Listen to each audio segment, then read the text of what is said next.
Thank you so much, Taryn. Yes, we're joined here by the Young Economists of Africa. Ayabonga Cawe, as well as Nompumelelo Melaphi, is here. Nompumelelo is a brand strategist for the Young Economists of Africa. And today we're going to be discussing micro-lending, its look at its impact on poorer communities. One of the big things that is happening, welcome to both of you. Thank you for joining us. One of the big things that is happening, of course, at the moment is the increase in urbanization, which we'll be discussing later on. But the fact of the matter is that even now as we go into Christmas, one of the big things, Nompumelelo, is the fact that people are lending and that they're going and getting loans, and a lot of them not formally. Yes, that is true. And then you find a point where people start then having an issue of paying back these loans, and it becomes a problem because with the little money that they have, they cannot actually, they live in debt, you know, they become indebted individuals. And that becomes the biggest problem, I think, for the majority of the South Africans being the black in this country, the black people. Micro-lending, Ayabonga, has taken off at much too rapid a speed, I thought, when it first started to take off. Yeah, I think what you've had is the surge in sort of unsecured lending, because so the normal situation would be that if I want to lend to Nompumelelo, or if I want to lend to you, you would have to have some kind of collateral to back up that kind of loan, which I would then have to take if you wouldn't pay me back. But what's happening now is that you have a surge of a lot of unsecured lending, and in particular it's microloans. So, and a lot of people are being able to access some of these loans easier than they would have been able to in the past, because there's a lot of sort of online platforms to be able to get some of these things. But for me, the biggest problem is some of the ridiculous interest rates that are charged, which make it very difficult for people on the one hand to save for investment purposes, but it also makes it very difficult for people to be able to acquire assets, which in turn sort of lead to wealth. Isn't it, though, also important that we emphasize that there is the more formal micro-lending processes, and then there are the informal ones, and it's important to note that not every micro-lender per se is in fact unscrupulous, nor are they illegitimate, Nompumelelo. But it comes to a point where it comes to the illiteracy of the people that are who are partaking in this micro-lending, because it's once again with Ayabonga, it's the accessibility, where people then are so desperate just to have a little bit of money, you know, just to get by, where they don't even read the fine printing and they don't even know who's legitimate and who's legitimate, you know. That's the problem. I think as well, majority of these microlenders, whether they're legitimate or illegitimate, they bank on the fact that people are not financially literate in this country. So that's the biggest problem. I think if we can state then the difference between this illegitimate and legitimate, and what are the benefits and what are the pros and the cons, I think maybe we can then advocate for microlending. However, now I think it's the biggest problem in our societies because of the financial illiteracy that people have. And Ayabonga, the point that you make is absolutely valid. The interest that is charged is breaking the backs of the ordinary South African, and poor households particularly are finding this pretty daunting. I mean, it's intimidating to have to lend, it's intimidating to owe, and then to owe more than you borrowed. I mean, one of the biggest challenges now is that you had a lot of legislation being introduced in the form of the National Credit Act, which aimed to sort of protect consumers, in particular as it relates to debt and the money that they borrow. But the biggest problem is, as you said, the informal sort of micro-lenders, what we call omashonisa, who charge ridiculous interest rates. And I think what the impact of that is then what we see in terms of some of the demands that people are making in terms of their wages, because the biggest challenge is that if you're earning 2,000 Rand a month, and by the time month end comes, you've already sort of spent the money that you haven't even had yet. Then already there's an inherent sort of financial handicap there. And I agree fully with what Mpumi is saying, that there needs to be some kind of financial literacy or some kind of training and education schemes for people to begin to start saving. Because I think the biggest problem is that in as much as people can access debt so easily, it's not the same when it comes to saving. So if you're earning a very small amount of money, it becomes very difficult for you to even start the process of saving. And I think that for us is something that we've identified as a gap in the market, that you can create some kind of micro sort of investment and saving scheme that can necessarily make people start investing. And Nompumelelo, there's no better time than now, just before Christmas, to begin having this conversation. Yes. I think one of the frustrations is one almost has this conversation annually at the same time of year, yes, sometimes with the very same people, isn't it? But it comes to a point where it becomes a vicious cycle. For the mere fact that what Ayabonga pointed out, that we need to start teaching people how to save.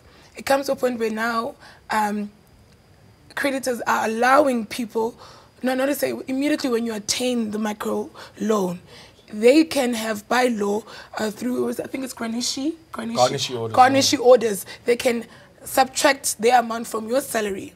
So can you imagine if now we started to have a society where the state or the bank, you would start taking a portion of your salary to save, and then you start rewarding yourself at this time of year, and then you can start affording to pay for school fees next year and the school shoes and the new stationery. That would be a beautiful thing.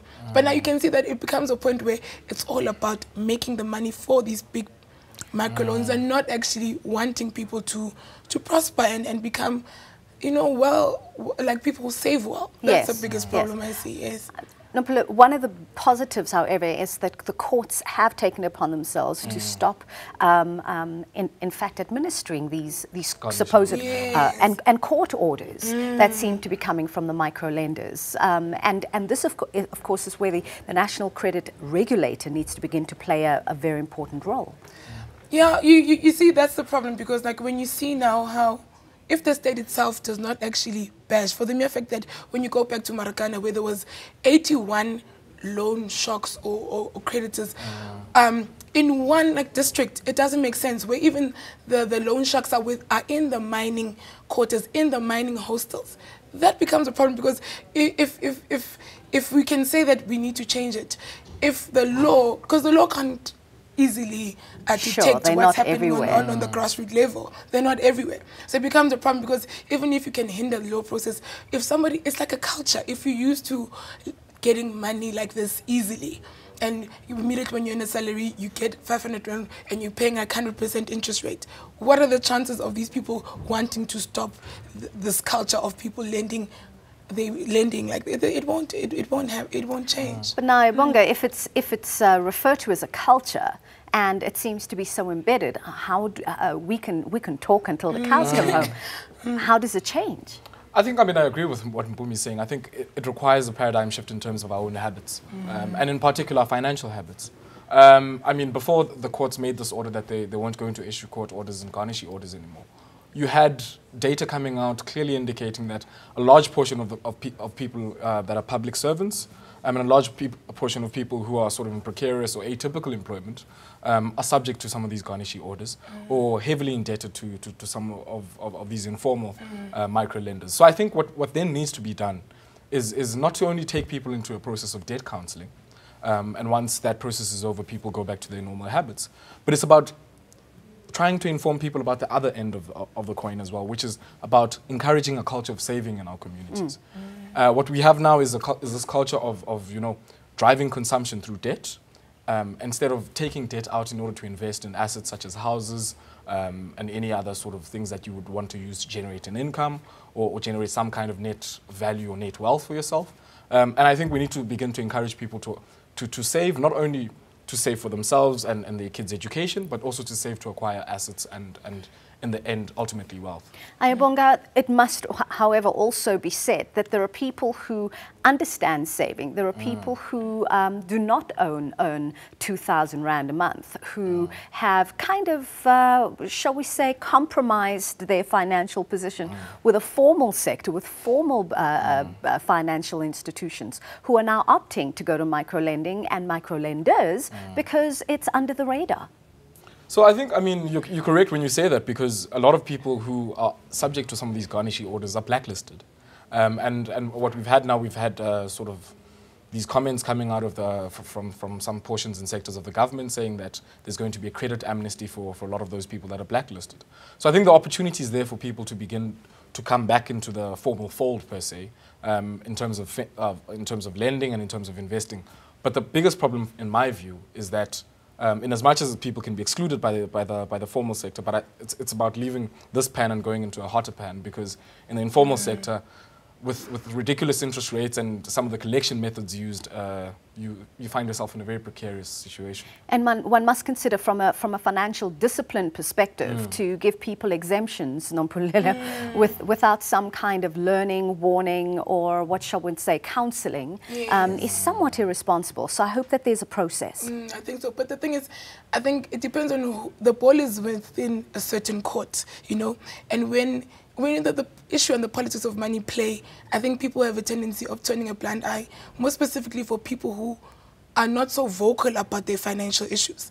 I think it comes to a point when you are somewhat of an established person and you know that most probably I can be removed from the blacklist. I will then take that position to advocate my issues and stuff. However, with the little knowledge that somebody might have, the most probably they don't even know the different avenues to go to. So I think it becomes an issue again of the literacy, you know, and people should stop capitalizing on people who don't know better. We're talking about these are ethical issues. Nompumelelo Melaphi, as well as Ayabonga Cawe, both representatives of the Young Economists of Africa, talking to us about what needs to happen and could possibly happen. I personally feel it's a little idealistic. There's a lot of conversation that would need to be had for microlending to not be a reality for most of us, but also that it be done responsibly. It's something that would have to be regulated by government, and again, there must be political will.